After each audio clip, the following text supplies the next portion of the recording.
Primero que nada, buenas tardes a todos y gracias por estar. Y un agradecimiento especial a la universidad, a la UPAP, por el espacio. Bueno, la idea hoy es hablar un poco de cannabis medicinal y sobre todo enfocado en lo que es la epilepsia. Eh,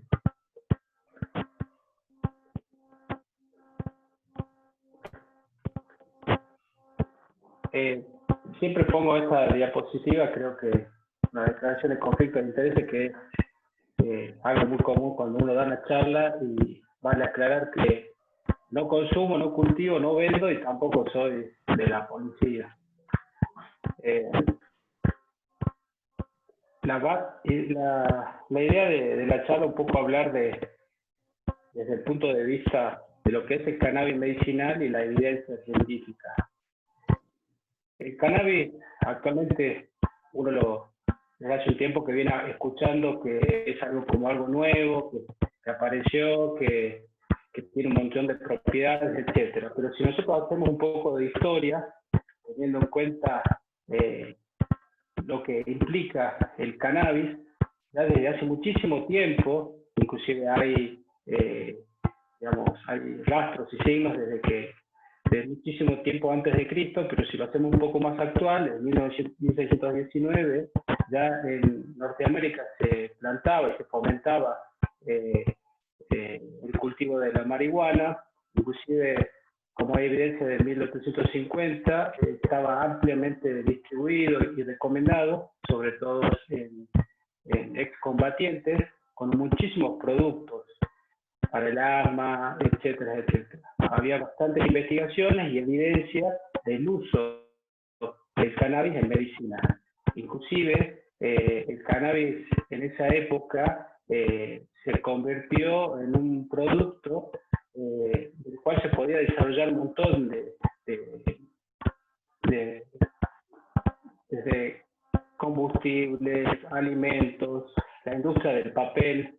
De hecho, en China hay relatos y evidencia que la producción del cáñamo para papel actualmente sigue estando vigente. Pero ¿qué pasó?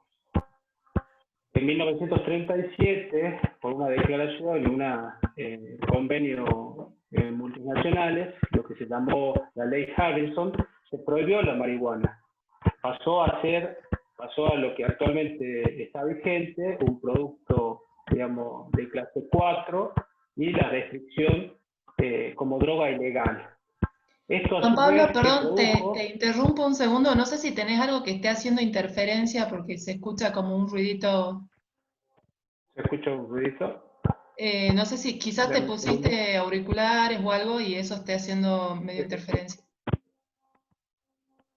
Ya lo saco.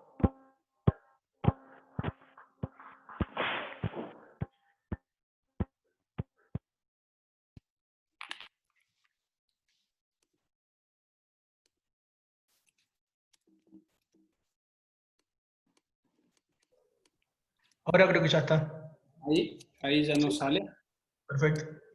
Bien, bueno, disculpen. Lo que decía que en 1937 se prohibió el uso de la marihuana, y a su vez esto generó lo que es el famoso tax o costo que se les transfería a los investigadores que utilizaban el cannabis como producto. Esto desalentó, obviamente, la investigación y se dejó de utilizar con fines medicinales. Pero no solamente eso, sino que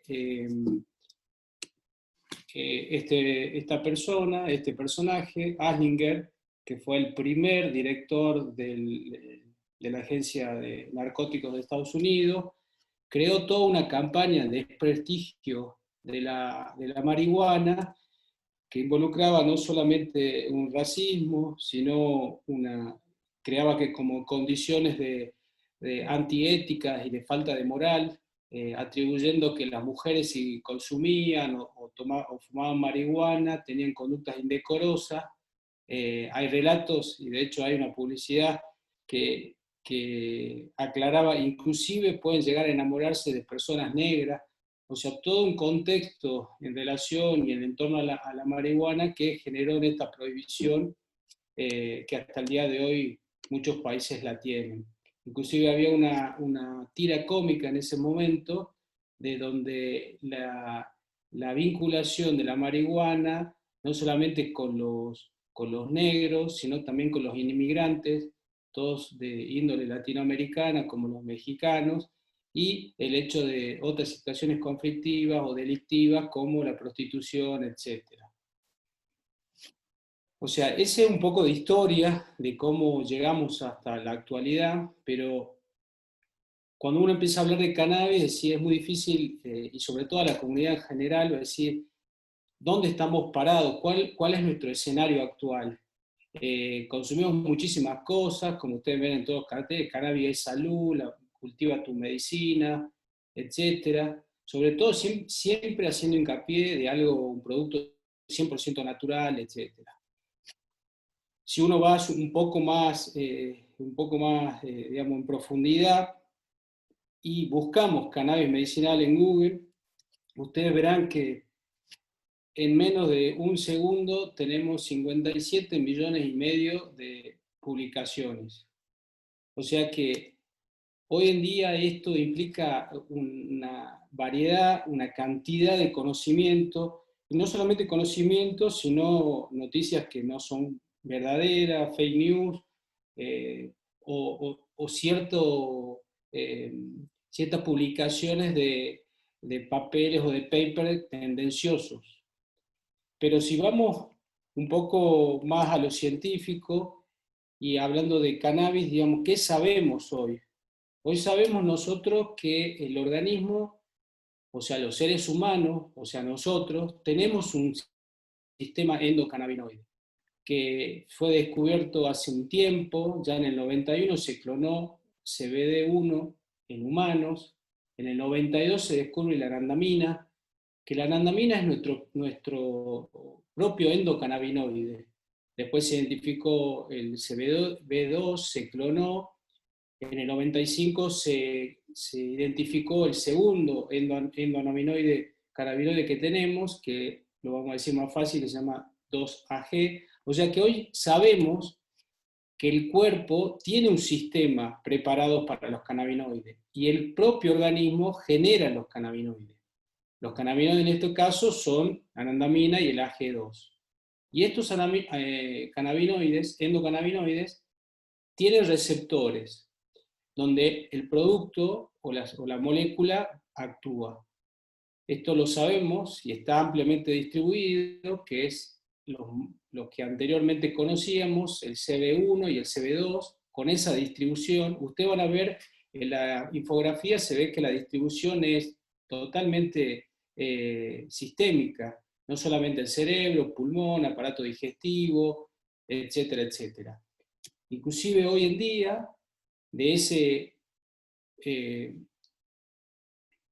o sea, del CBD1 y CB2 que veíamos, hoy sabemos que hay muchísimos más implicados como receptores.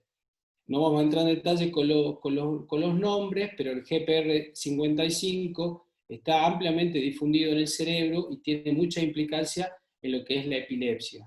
O sea que partimos de un sistema interno diseñado para funcionar con moléculas endocannabinoides. ¿Bien? Pero ¿cómo funciona esto? Este sistema endocannabinoide genera un mecanismo por el cual se genera síntesis de estas moléculas que hacen sinapsis entre una neurona para que esta conexión, y básicamente a qué se dedican, sobre todo a mecanismos regulatorios. ¿Regulatorios de qué? De dolor, apetito, sueño, el sistema digestivo, inflamación, en la parte de la memoria, y en la memoria no solamente la memoria, sino en la parte de lo que es la conducta y comportamiento, entre otros. ¿Cómo hace para hacer esta regulación? Obviamente con un sistema de feedback, de retroalimentación, donde se unen los receptores, estos se abren y generan un proceso interno. Entonces, cuando nosotros hablamos de cannabinoides, hoy sabemos que tenemos varios tipos. O sea, sabemos, por lo que les estoy mostrando, que tenemos endocannabinoides que los generamos nosotros. Tenemos los fitocannabinoides, que son básicamente los derivados de la planta, y también tenemos hoy en día cannabinoides sintéticos, que son productos farmacéuticos totalmente desarrollados en laboratorio, que copian la molécula de lo que vendrían a ser los fitocannabinoides. O sea que este es el escenario.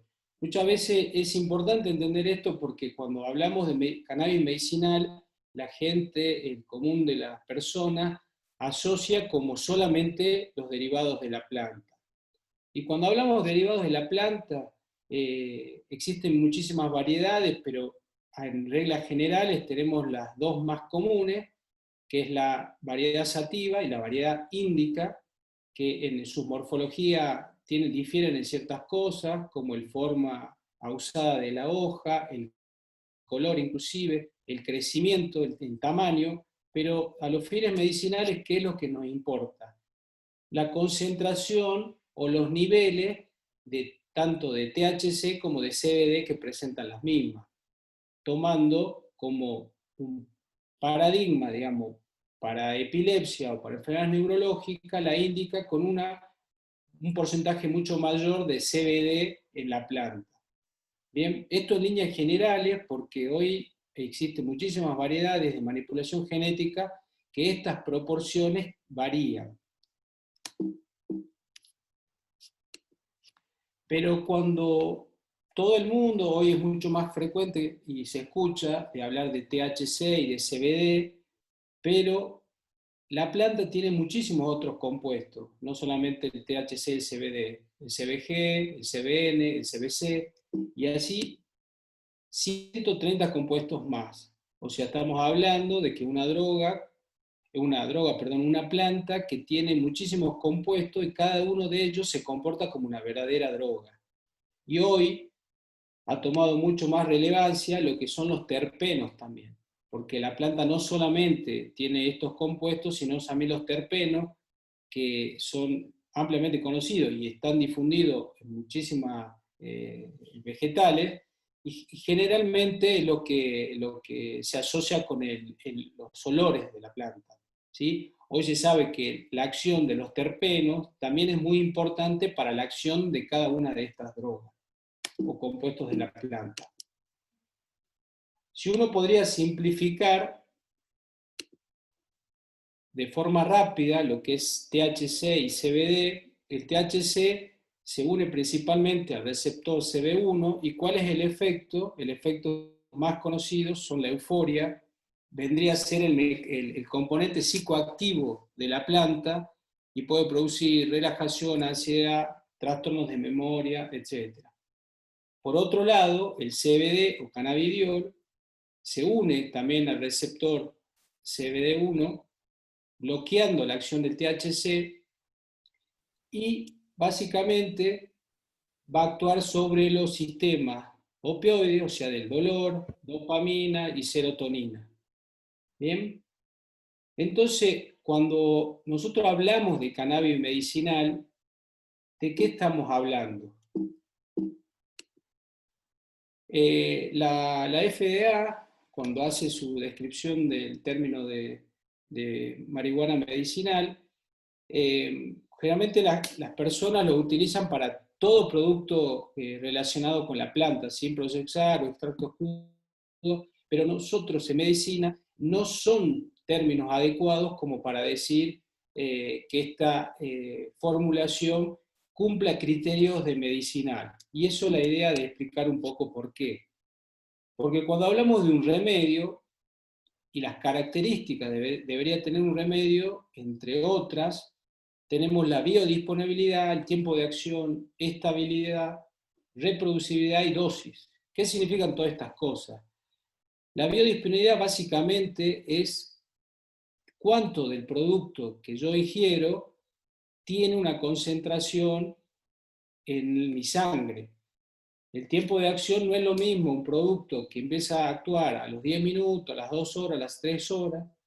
La estabilidad tienen que ver con el producto, cuánto dura el producto, fecha de vencimiento, que la fecha de vencimiento varía, como cualquier producto, estando cerrado o estando abierto. La reproducibilidad, básicamente nos referimos a la capacidad de que alguien pueda producir algo que en el tiempo sea lo mismo.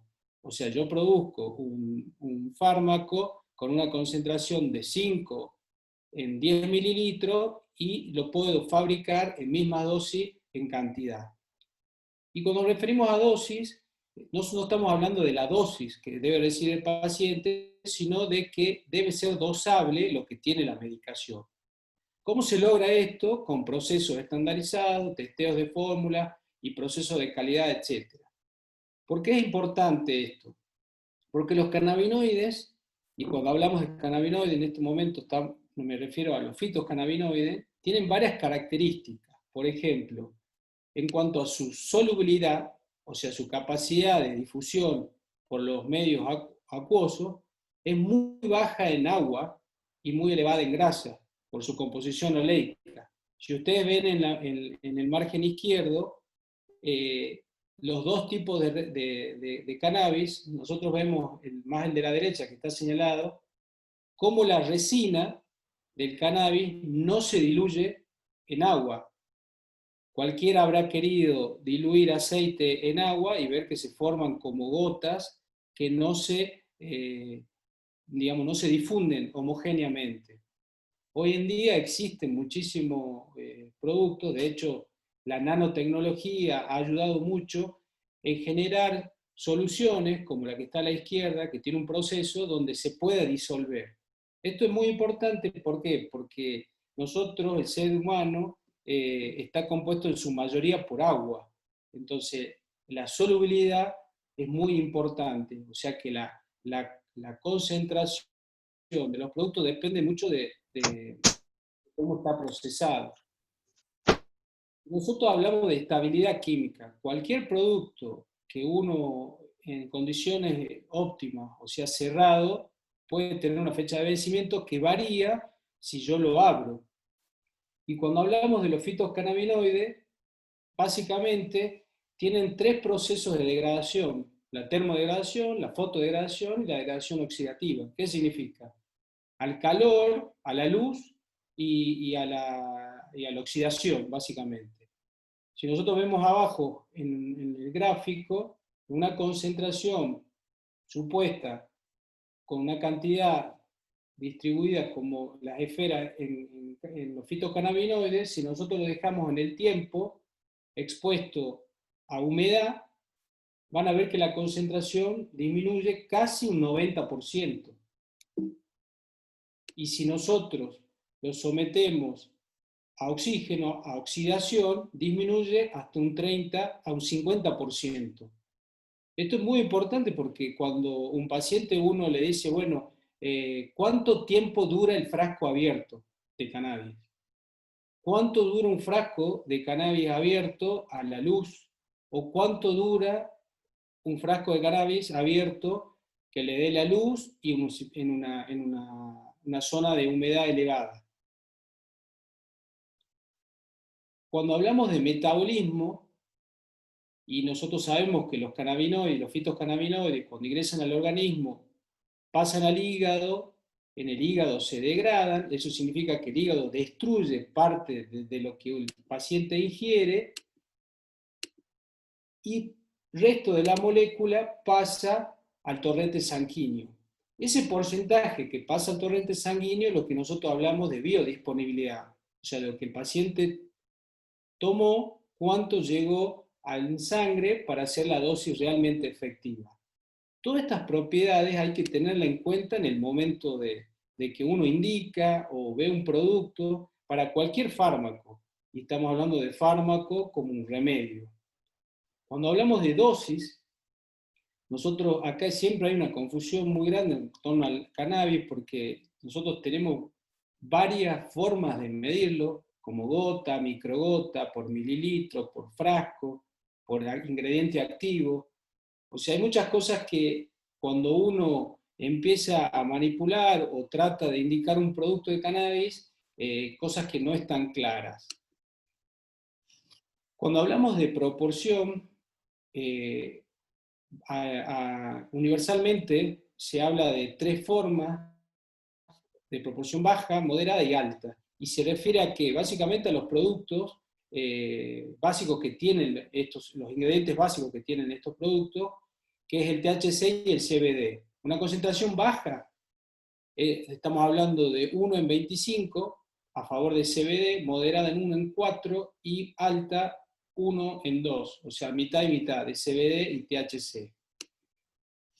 Y cuando hablamos tiempo de acción, ustedes van a ver que no solamente hay aceite, hoy en día se disponen de cápsulas, donde el tiempo de acción aparece entre los 60, entre la hora y las 2 horas, y dura aproximadamente 6 a 8 horas. El spray tiene un tiempo de acción mucho más rápido, entre 15 y 45 minutos, y la duración es la misma, y las cremas, los gel, es muy variable. Es muy variable porque las cremas y los solventes que puedan tener, o la dilución que tengan, va a ser mucho más liposoluble o hidrosoluble. Entonces es muy variable para medirlo. Eso con respecto a todas las propiedades que tienen, pero cuando nosotros estamos hablando de cannabis y epilepsia, nosotros sabemos que está indicado en pacientes con epilepsia refractaria. Epilepsia refractaria significa una epilepsia donde el paciente, a pesar de tomar mucha medicación o varios fármacos, ya sea a la misma vez o en tiempo sucesivo, no logra controlar sus crisis. Entonces, cuando el paciente recibe la indicación de cannabis, no solamente toma cannabis, sino muchos fármacos que generan interacciones medicamentosas muy complejas. Lejos de ponerme en detalle de cada uno, pero para que ustedes vean la cantidad, acá estamos hablando solamente de medicamentos anticonvulsivantes. La interacción con el cannabis puede aumentar de forma considerable la concentración de varios productos antiepilépticos, que generalmente los pacientes pueden tomarlo, como clobazam, topiramato, etc. Y no solamente eso, sino que un montón de otros fármacos, desde analgésicos, antidepresivos, etc., pueden interactuar, ya sea a favor, potenciando el efecto de los cannabinoides, o disminuyendo el efecto de la medicación que está tomando, por ejemplo, un antibiótico. Esto es muy importante saberlo porque cuando hablamos de productos naturales, muchas veces no pensamos en estas cosas y son muchísimas veces las causas de los efectos adversos que tienen los pacientes. Entonces, resumiendo un escenario actual, nosotros conocemos el sistema endocannabinoide, sabemos que la difusión en marketing es totalmente, digamos, algo que nos bombardea todos los días, y también tenemos la parte que lo que nosotros llamamos, nosotros los médicos, tratamos de ser un poco más objetivos y hablamos de evidencia científica. Cuando hablamos de evidencia científica, yo creo que esto resume muchas veces lo que en la cabeza muchas veces el médico le pasa. Por un lado, el angelito dice, tú sabes lo que es correcto y escucha tu corazón más que tu cerebro, y por el otro lado, no hagas caso, que importa solo los miles de pacientes en estudio y a ti te ha ido bien siempre como ha hecho las cosas. En lo que es la experiencia. Y muchos de los relatos del cannabis basados en la experiencia. A mí me fue bien, a mi niño le fue bien, a mi paciente le fue bien. Pero cuando uno habla de evidencia científica, debería englobar varias cosas. Desde la mejor evidencia científica, que los da los trabajos, la experiencia personal y las preferencias del paciente. Cuando hablamos de preferencia del paciente, muchas veces esto está dado con una decisión compartida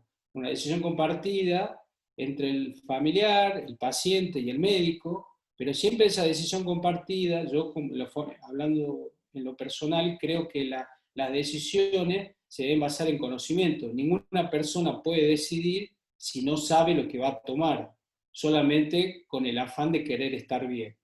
Y en ese momento es donde es muy importante que el médico brinde la información. Si hoy nosotros hablamos de cannabis en el mundo, podemos ver muchísimo, o sea, no muchísimo, pero varios productos que ya son aprobados y se comercializan hace muchísimo tiempo.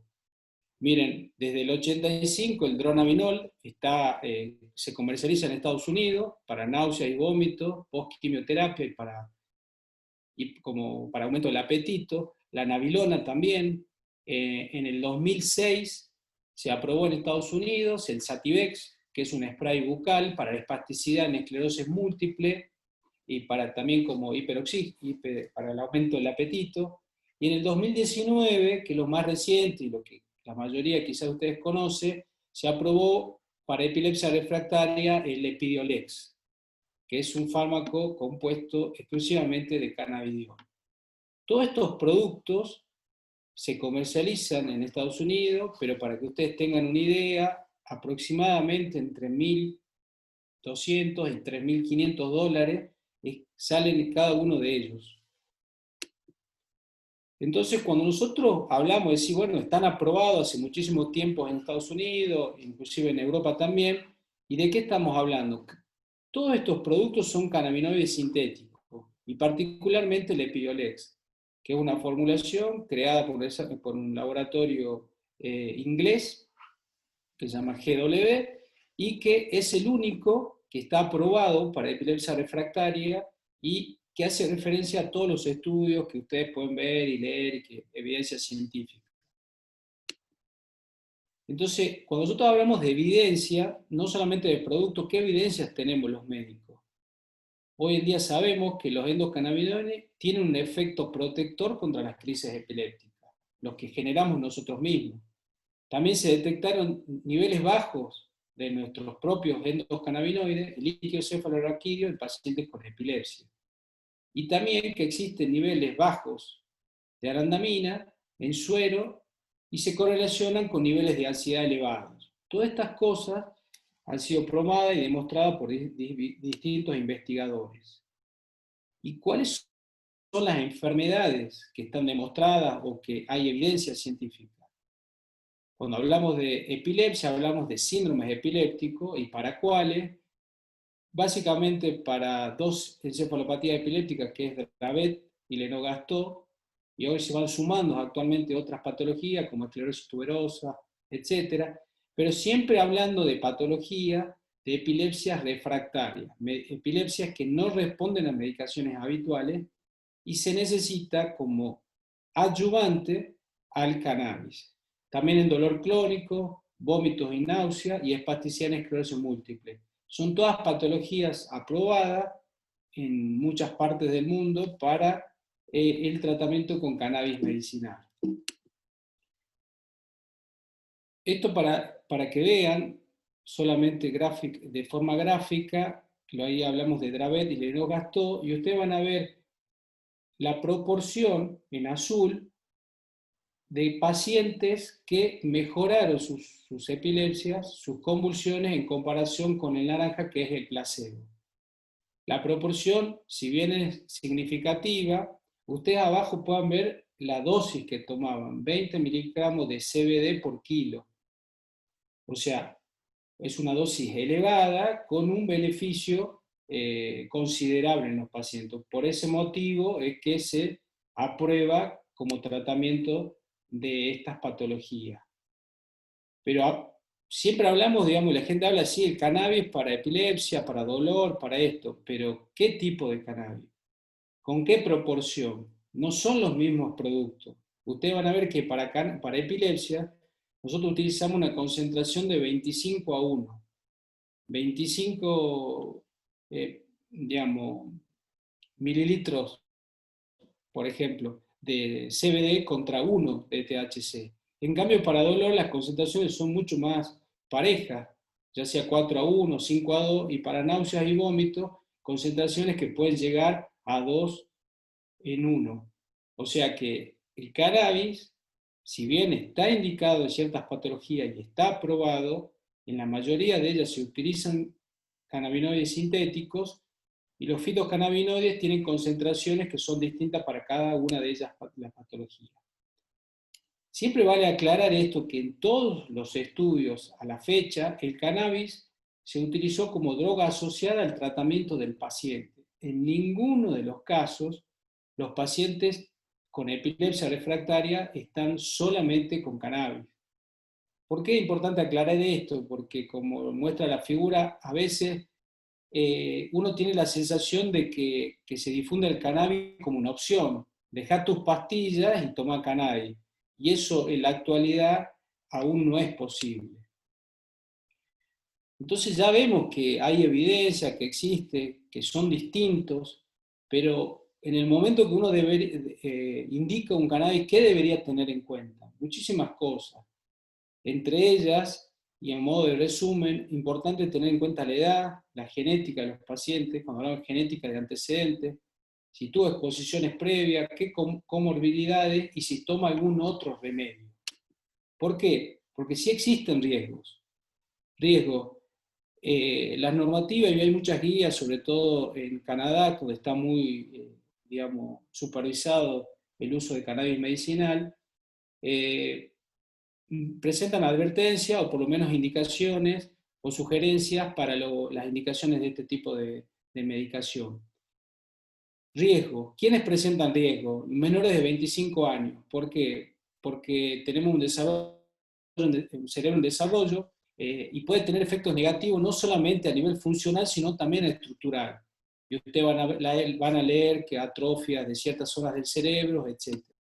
Y mayor riesgo psicosocial. Y cuando hablamos de riesgo psicosocial, hablamos de trastornos conductuales, abuso, psicosis, ideación suicida. En adultos mayores, obviamente que son mucho más sensibles, su biodisponibilidad y su metabolismo son distintos y son mucho más propensos a mareos, somnolencia, caídas frecuentes. Se debe tener muchísimo cuidado en pacientes con antecedentes, sobre todo no solamente personales, sino también familiares, depresión mayor, no solamente psicosis, o algún tipo de patología psiquiátrica. Hay que tener muchísima precaución en pacientes que tienen enfermedad cardíaca y la guía canadiense solo bajo estricta supervisión médica lo permite. Y, como le dije anteriormente, tener en cuenta las interacciones medicamentosas que son muchísimas y que se desconocen muchas veces. Cuando le mostraba las primeras diapositivas y hablábamos de que no, como algo natural, planta tu medicina, como si no tuviese efectos adversos. Los efectos adversos en los cannabinoides, en los fitocannabinoides, son muy frecuentes. Los más comunes es somnolencia, mareo, desgano, fatiga, sequedad de boca, ansiedad, náusea, los trastornos cognitivos. Y yo siempre hago referencia a una foto que muestran pacientes con cannabis como más despiertos o niños y con la medicación más dormidos. Les voy a asegurar que en la experiencia de uno, la somnolencia es un efecto adverso muy común y que a veces genera que uno no puede aumentar las dosis. También es común la euforia, visión borrosa, dolor de cabeza y raros, ya los más cardiovasculares, pero no menores y no menos importantes. Ahí tenemos la hipotensión ortostática, la psicosis, paranoia, depresión, diarrea, etc. Con todas estas recomendaciones existen contraindicaciones claras para el uso de cannabis. ¿Y cuáles son? En menores de 25 años, los productos con altas dosis de THC, también para pacientes psiquiátricos o con antecedentes psiquiátricos, en pacientes con insuficiencia renal, hepática, enfermedad cerebrovascular o cardiovascular severa, en embarazadas, en mujeres que planifiquen un embarazo.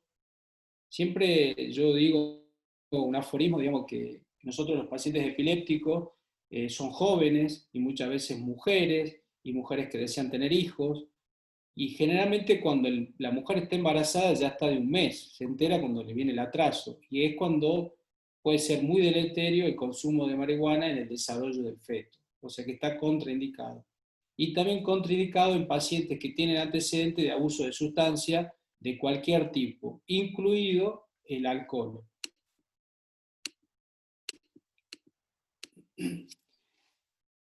Pero ¿cuál es nuestra realidad? O sea, esto tiene que ver con la evidencia científica, pero la realidad es que la gente entra y dice, bueno, yo quiero cannabis. Pone en Google cannabis y aparece toda esa variedad de productos.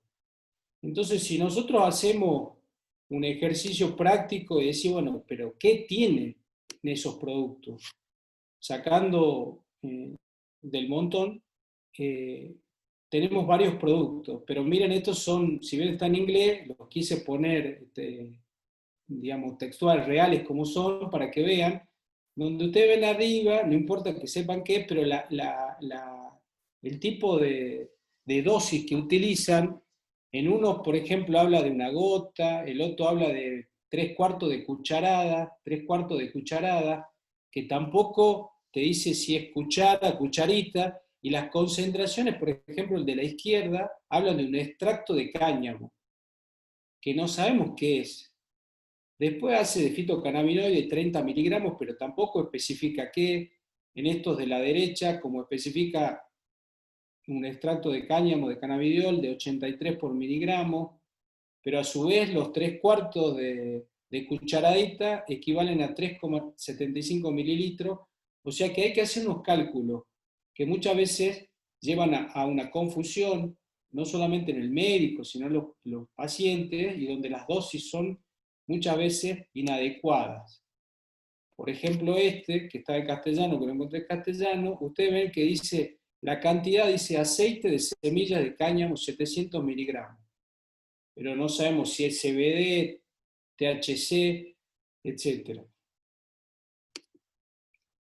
Y si lo queremos complejizar un poco más, existen muchísimas guías, tutoriales, etcétera, videos donde enseñan a cómo extraer, y hay muchísimas personas que lo saben, que lo hacen muy bien, pero sabemos que a determinada, digamos, ebullición o calentamiento del producto va a tener determinadas concentraciones de productos diferentes. O sea que esto realmente lleva a una confusión en la práctica diaria muy importante, donde a veces los productos no son lo que nosotros deseamos.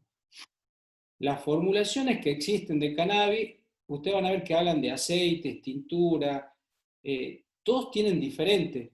En la encuesta que nosotros hicimos, que la idea es publicarlo, el consumo de cannabis de forma casera es muy frecuente. Y ustedes van a ver que a veces dicen, no, es muy fuerte, porque le siente como un alcohol. Generalmente son tinturas basadas de base alcohólica. Los aceites se hacen por destilación de vapor de agua, y el aceite de cáñamo, idealmente, por presión en frío de la semilla, que es un sistema, un proceso más digamos, industrial. Pero cuando partimos de productos naturales, partimos de cepas diferentes, con una relación de CBD-THC que muchas veces desconocemos, con métodos de extracción totalmente diversos y donde no son aplicables a la población en general. Por más buena voluntad que uno tenga, el sacar dos productos iguales por métodos de extracción caseros es muy complejo. Y a esto me detengo en este gráfico, que esto es un estudio que se hizo en conjunto con la Universidad de Rosario, donde la universidad pública recibía muestras de familiares que producían cannabis de forma casera y las testeaban para ver las concentraciones. Ustedes van a ver que ese gráfico tiene una muestra de 365 frascos, y donde en rojo ustedes pueden ver el THC y en azul el CBD. Y miren la concentración. Es totalmente dispar.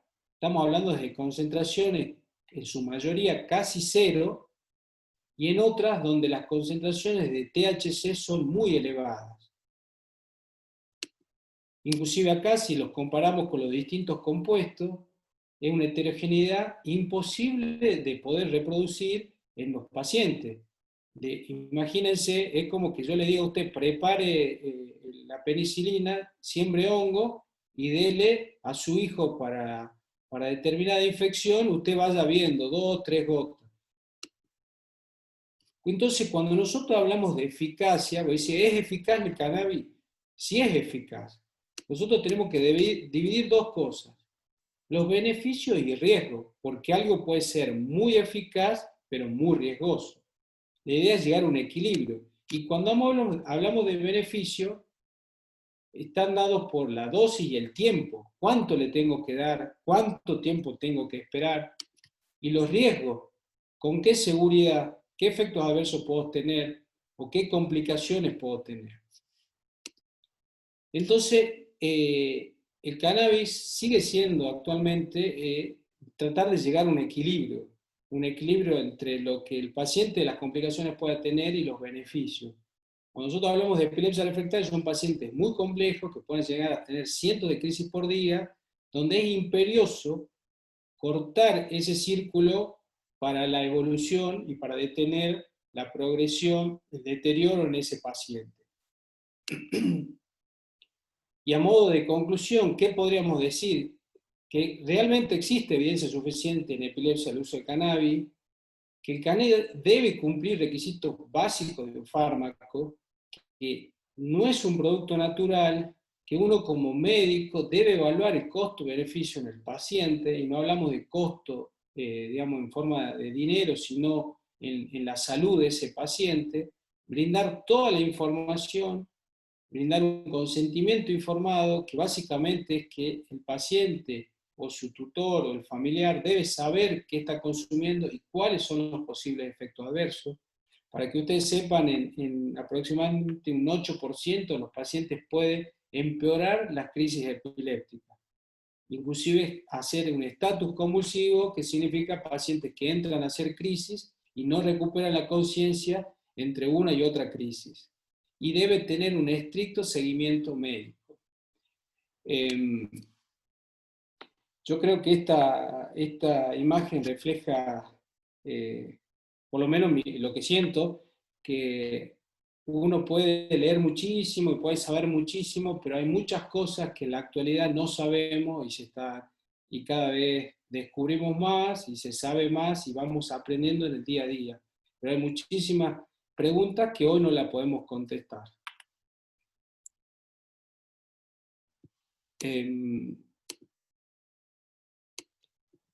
Bueno, yo creo que, espero no haberlos aburrido, pero esto es tratar un poco de sembrarles, digamos, por lo menos la duda, de que lean, de que sepan de que cuando hablamos de cannabis medicinal a qué nos estamos refiriendo, y que no todo es lo mismo, y que no todos los productos, y que no el cannabis es un producto solamente natural que no puede tener efectos adversos. Sabremos de los trastornos conductuales, de psicosis, de dependencia, pero hace muy poco tiempo se publicó un aviso de la FDA donde un paciente pediátrico falleció por una hepatitis fulminante asociada a cannabis. O sea que tenemos que tener muchísimo cuidado en la recomendación de estos productos.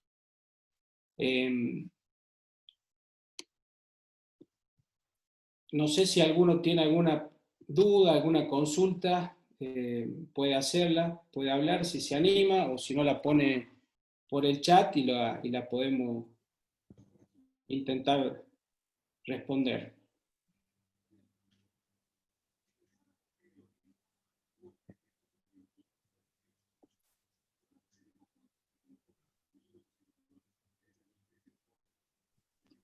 Yo tengo una duda, doctor. Sí, diga. En el caso que mostró de los estudios que se hicieron todos en conjunto con el tratamiento de base de la epilepsia, ¿a qué se debe eso? Es decir, ¿no existen estudios solo para tratar la epilepsia con cannabinoides? No. En la actualidad no existe ningún estudio, digamos, comparado contra placebo o comparado contra otro fármaco antiepiléptico. ¿Por qué? Porque si nosotros hablamos de evidencia científica y de los dos estudios que justifican o fundamentan el tratamiento, tienen un periodo de seguimiento de 14 semanas. 14 semanas, estamos hablando de 3 meses. Para una patología crónica como epilepsia refractaria es muy bajo. El riesgo actual es mayor, por eso que no se hace contra placebo. Uno no podría, bajo ninguna manera, desde el punto de vista ético, suspender la medicación a un paciente, todos los anticonvulsivantes, y probar cannabis. Como Claro. hablamos de epilepsia, ¿no? Gracias.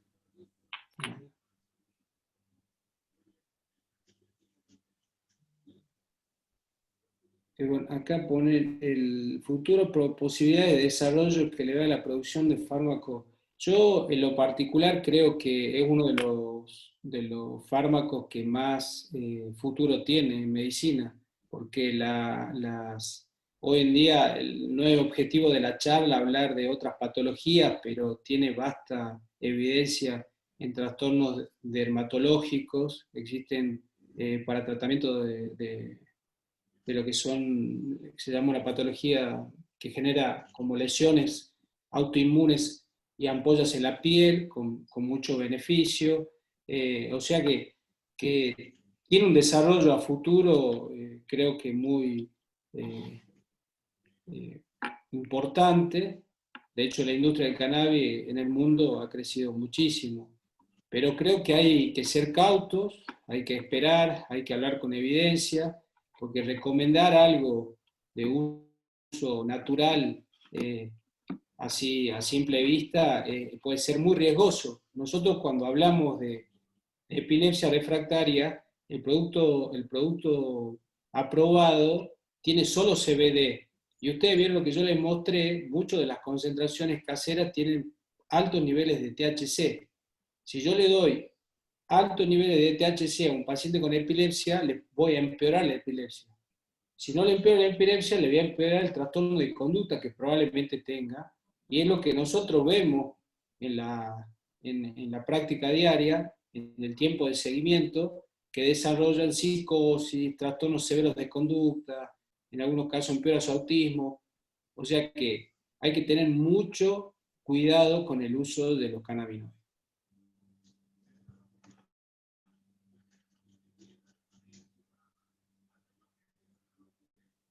¿Alguna otra duda?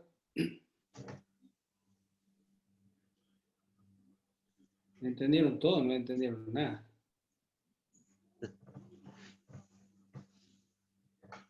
Hola, ¿me escuchás, Juan Pablo? Sí, Diego, te escucho. Bueno, yo era solo para agradecerte por organizar estas charlas en el marco de la Semana de la Epilepsia.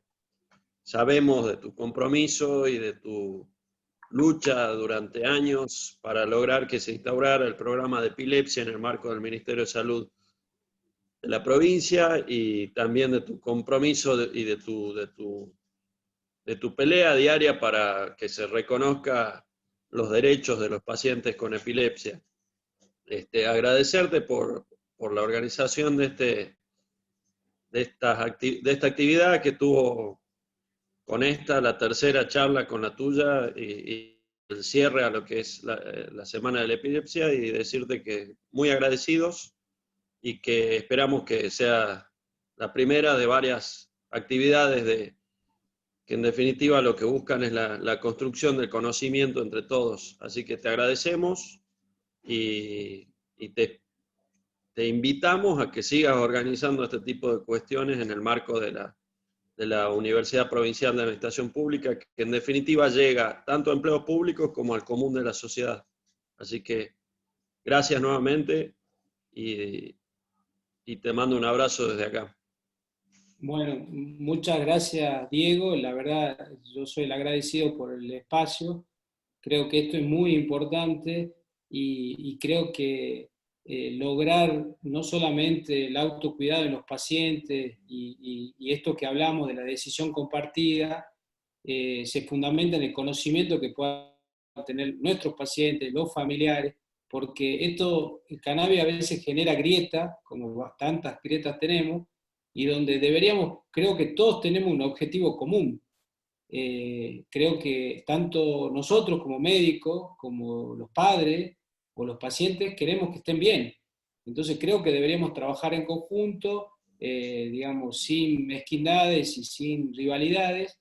Y bueno, de esto se trata, de tratar de llegar a la comunidad, de visibilizar esto, de que existe, porque es una realidad que no la podemos ocultar. Y por último, quería invitarlos, creo que está Flavia conectada. El viernes que viene va a haber una charla a esta misma hora para finalizar el ciclo de epilepsia, la Semana de la Epilepsia. La doctora Flavia Salim va a hablar de derechos de epilepsia, que es algo, creo que hasta más importante de lo que estamos hablando, porque se habla muy poco de esta enfermedad que tiene mucho estigma, pero muy pocos saben los derechos que tiene.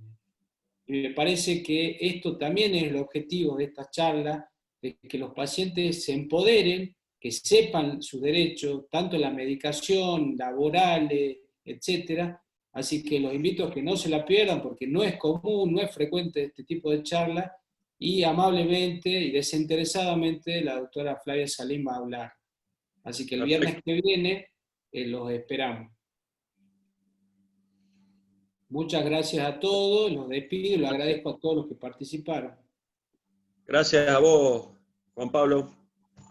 Hasta la semana que viene. La semana que viene. Saludos.